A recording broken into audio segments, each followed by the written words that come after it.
My name is Thomas Hurley. I've been working the late shift at Burger King for about 2 years now. It's not glamorous. It's fluorescent lights, grease stains, and the hum of fryers at 2 a.m. But it pays the rent, and I've always been a night owl.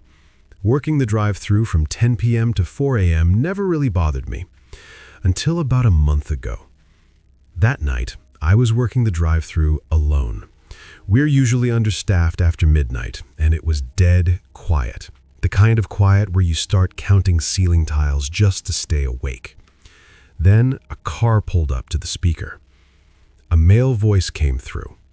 Calm, normal, forgettable. He ordered a large double Whopper with cheese meal and a Coke. Nothing unusual. When he pulled to the first window to pay, he only cracked it open just enough to slide his card through.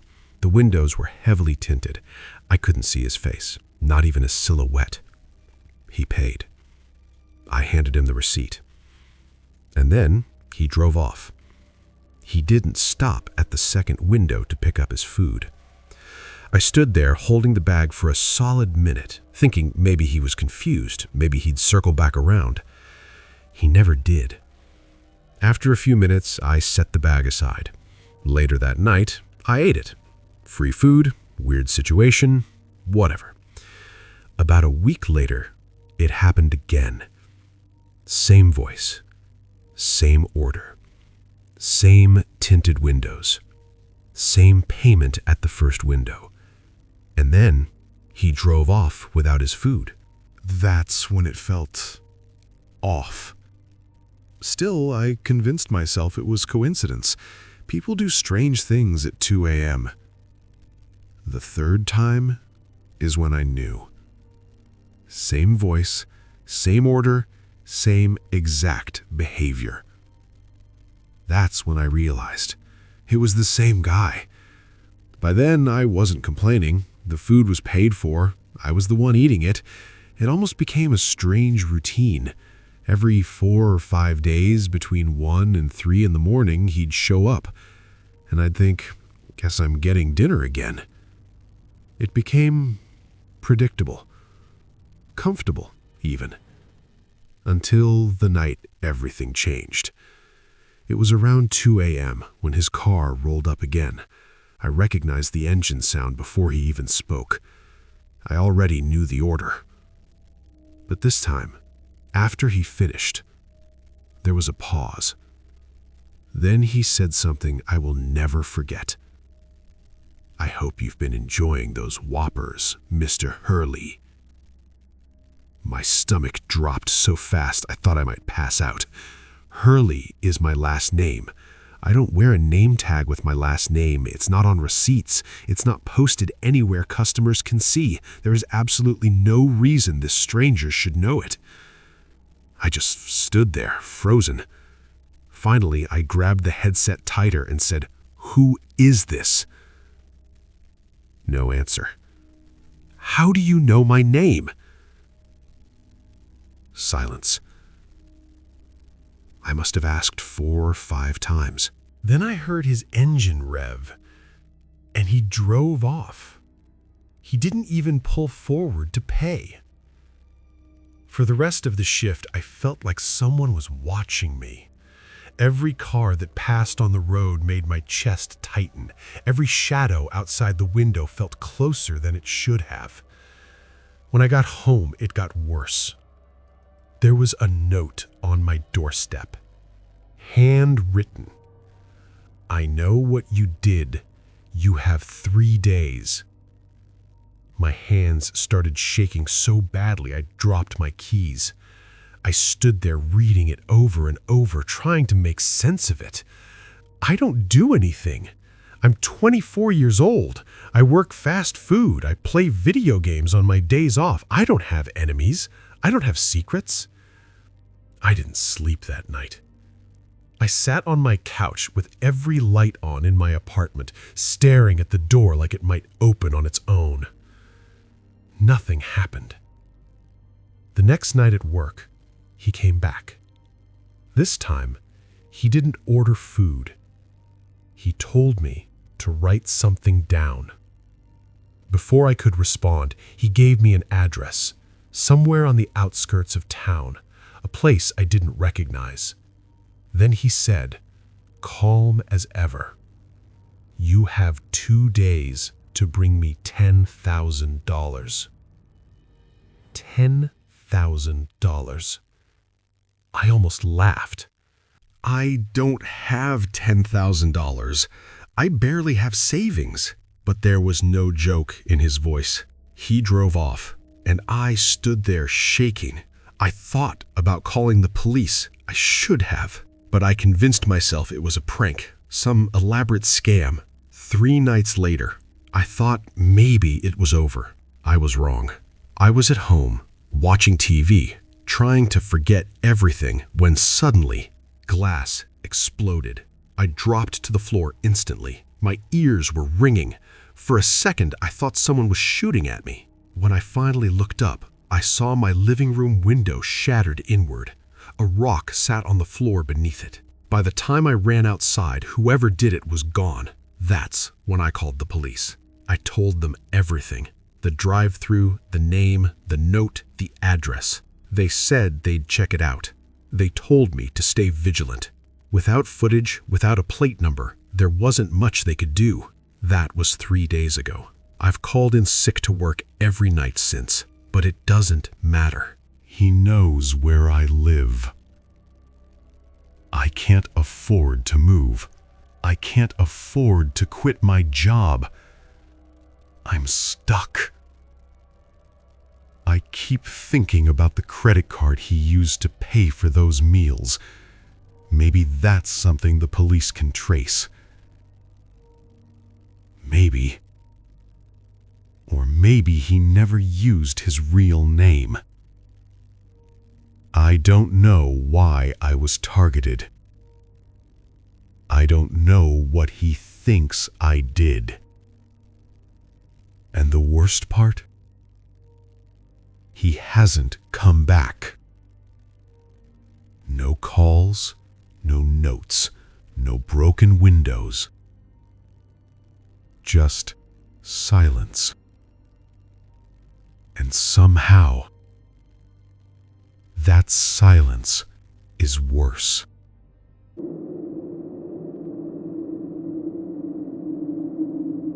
I graduated from college about 8 months ago with a degree in communications, which, as you can probably guess, hasn't exactly opened doors for me.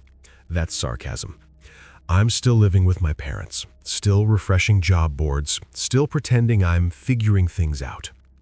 In the meantime, I drive for Uber and Uber Eats, sometimes both in the same night, depending on what's busy. It's not a career, but it's money, and it keeps me from feeling completely useless while I try to build a life that doesn't feel like it's stalled at 22. I usually drive Friday and Saturday nights, around 9 p.m. until 2 or 3 in the morning. That's when the surge pricing hits and the drunk college kids need rides home from the bars downtown. It's not technically a night shift, but it feels like one. This happened a few weeks ago. It was a Saturday night, around 1:30 a.m., and I was ready to call it. I'd made decent money, I was tired. I had already mentally logged off when one more request popped up. The pickup was downtown. The drop-off location, though, was far, really far, past the suburbs, past the streetlights, out toward farm roads and empty stretches of nothing. I almost declined it, but the fare was too good. The girl I picked up was completely normal, quiet, polite, staring at her phone. The ride took about 40 minutes. By the time I dropped her off, it was past 2 a.m. And then I was alone. 40 minutes from home. Surrounded by darkness. I turned the car around and started heading back the way I came. About 10 minutes into the drive, I saw a car stopped in the middle of the road with its hazard lights blinking. 2 people were standing in front of it, waving their arms, trying to flag me down. My first instinct was to keep driving. Everything in me said don't stop. But I'm the kind of person who can't ignore someone who looks like they need help. So, against my better judgment, I slowed down. I stopped about 20 feet away and rolled my window down just a few inches, enough to hear them, not enough for anyone to reach inside. It was a middle-aged couple. That actually made me relax a little, until they started talking. The woman did most of it. She had this frantic energy, but something about it felt rehearsed, like she'd told this story before, like she was hitting memorized beats. She said the bridge ahead had collapsed earlier that day. Said they had almost driven right off it themselves. She pointed down the road into the darkness and told me if I kept going that way, I'd end up in the river. Naturally, I asked what I was supposed to do instead. The husband stepped in then, calm, direct. He said there was a turnoff about halfway between us and the bridge, a narrow road that cut through the woods. It would take longer, but it would bring me back to the main highway without crossing the bridge.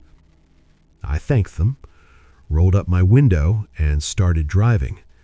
But something felt wrong. I couldn't explain it. It wasn't what they said, it was how they said it. Too coordinated, too smooth. So I decided to trust my gut.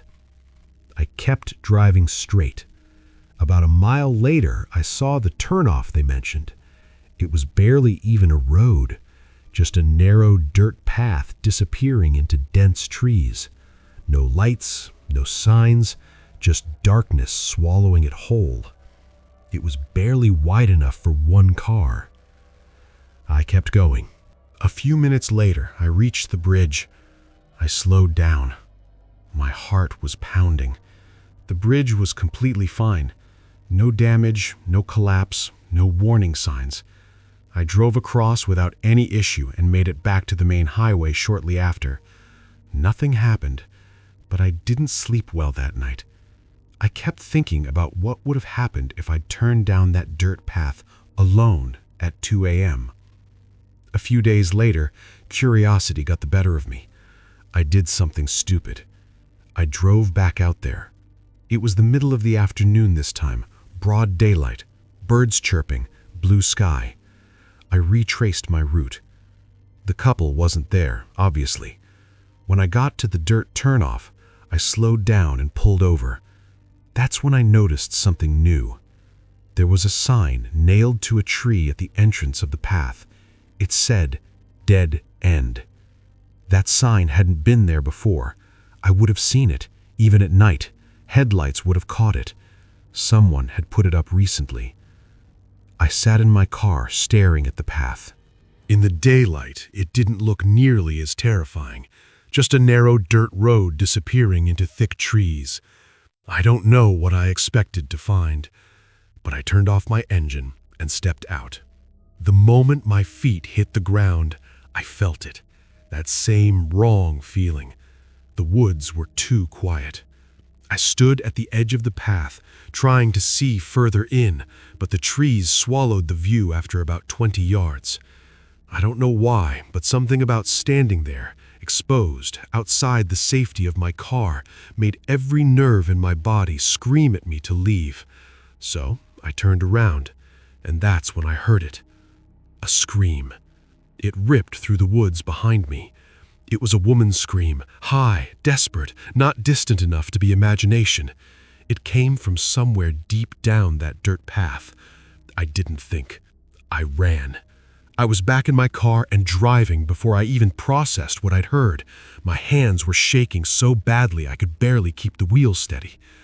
I don't think I've ever been that scared. That was 2 weeks ago. I haven't gone back, but I can't stop thinking about it. About that couple, about the bridge that was never broken, about the dirt road with a brand new dead-end sign, and about that scream. Part of me knows I should leave it alone, but another part of me keeps wondering, if I hadn't trusted my gut that night, would someone else be telling this story instead of me?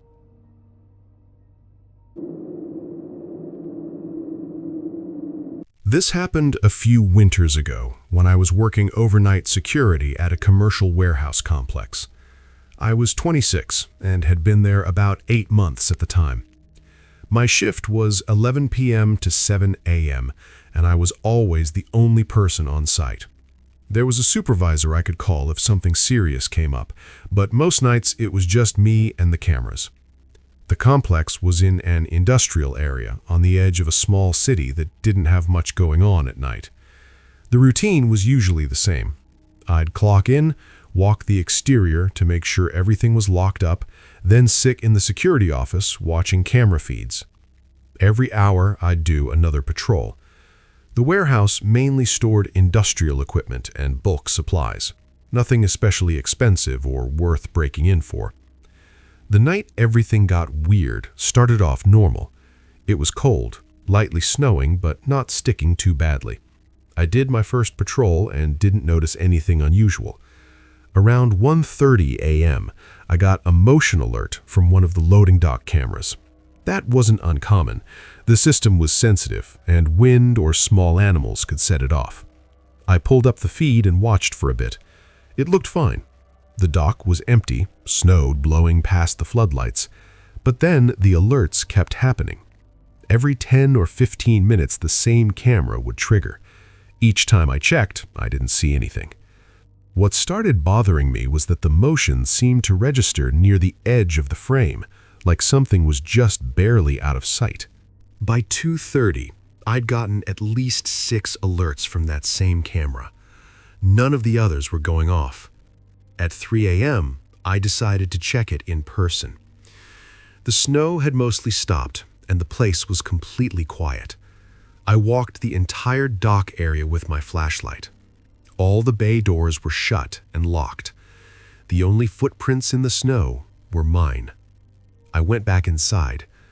About 20 minutes later, I heard a loud, metallic scraping sound. It sounded like something heavy being dragged across concrete. The noise came from somewhere deep inside the warehouse. I checked all the interior cameras. Every aisle looked empty. That's when I started feeling uneasy. It felt like I was missing something, or like someone was messing with me. Still, I tried to brush it off. Maybe something shifted. Maybe it was just the building settling. About an hour later, I heard it again, louder this time. The dragging sound, then a sharp bang, like something hitting one of the interior doors. I flipped through the camera feeds again. Cameras 1 through 5 showed nothing. When I pulled up camera 6, the screen was black. After a few seconds of static, the image came back. But the angle was slightly different, like it had been nudged to the side. That's when I knew I couldn't just sit there. I grabbed my flashlight and radio and walked into the warehouse. The place is huge, around 80,000 square feet, rows of tall shelving stretching down long aisles. During the day, it's bright and busy. At night, the lights are dimmed, casting everything in this dull yellow glow. I was about halfway down the main aisle when I heard footsteps. They were coming from my left, maybe 2 or 3 aisles over. It clearly sounded like someone walking. When I stopped moving, the footsteps stopped too. I stood there trying to keep my breathing steady. It was dead silent. I waited, not even sure what I was listening for anymore. Finally, I spoke up. I said I was security and told whoever was there to come out and make it easy. No answer. The rest of that patrol was nerve-wracking. I kept expecting someone to step out from behind a shelf. The longer I searched and didn't find anyone, the worse it felt. I finished the patrol without seeing a single person, but I knew someone had been in there. The rest of the shift was quiet, but I never relaxed. I actually felt kind of stupid. The job was simple, and I felt like I was messing it up. When 7 a.m. finally came, I just wanted to leave. I told my supervisor everything when he arrived. Maintenance inspected the entire building but didn't find anything. No forced entry, no damage, nothing. And I could tell some of them didn't really believe me. But that night is still one of the creepiest things I've ever experienced.